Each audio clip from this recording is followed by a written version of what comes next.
Hello and welcome to the cryptocurrency news channel. So Polkadot is going towards full democratization with a new governance model. Now the thing about these crypto governance models is your vote depends on how many coins you have. So the fat cat holders still basically hold all the votes regardless of which model you actually go to. It's not like the United States model where one citizen gets one vote. If you have a lot of coins, you have a lot of votes. You can technically buy votes. So it's not, it'll never really fully work like full democracy, but getting there at least. So Gavin Wood actually has taken steps towards full decentralization. They announced the blockchain's governance, this is from Cointelegraph. Blockchain's governance model would undergo a new transformation. It's called Gov2, and anyone would be able to start a referendum at any time for as many times as they wish in the new startup, similar to initiating new transactions on the blockchain.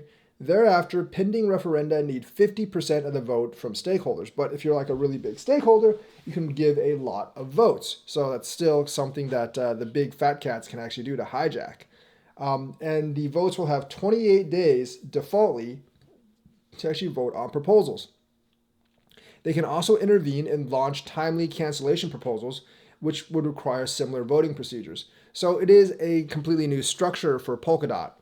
Passive voters, T, can specify a different delegate for every class of referendum in the system in a process known as multi-role delegation. So it's more complex than what we have right now, but it is actually trying to get everyone involved in actually voting, and it should have more participation in governance, which is what decentralized governance should be all about.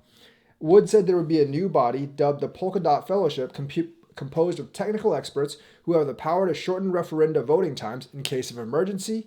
Overall, several tenets would remain invariant from the previous governance models. First of all, 50% of the total stake in the system will be allowed to command the system's future. So obviously you need to have majority vote. Greater weight will also be given to those willing to lock their tokens in the system for a longer duration. That's actually pretty cool because that means people are less likely to all of a sudden dump. The more you're committed to the system, the greater your vote will be. So that will help the long-term holders actually have more say in the system and won't get the system completely overtaken by short-term profit grabbers. So that's actually going to be good for the system's long-term health.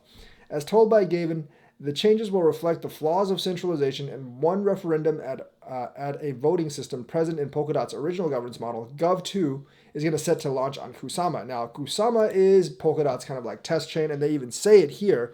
They're going to see how it works on Kusama. If it works well, they are going to vote on getting it on Polkadot, but there is no timetable on when it's actually going to launch on Polkadot.